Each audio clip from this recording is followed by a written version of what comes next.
بسم اللہ الرحمن الرحیم۔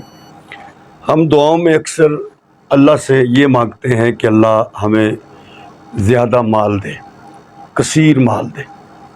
مال میں کثرت نہ مانگا کرو، مال میں برکت مانگا کرو، کیونکہ کثرت آزمائش کا نام ہے، برکت نعمت کا نام ہے۔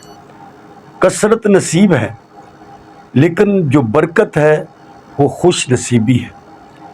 کثرت ضروریات کا پورا ہو جانے کا انسانی اندازہ ہے، لیکن برکت اللہ کی طرف سے ضروریات کا یقینی طور پر پورا ہو جانے کی گارنٹی ہے۔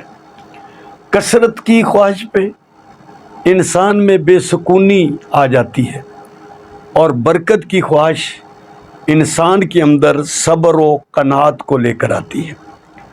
کثرت کا طلبگار اکثر ناشکرہ بن جاتا ہے، اور برکت کا طلبگار شکر گزار بن جاتا ہے۔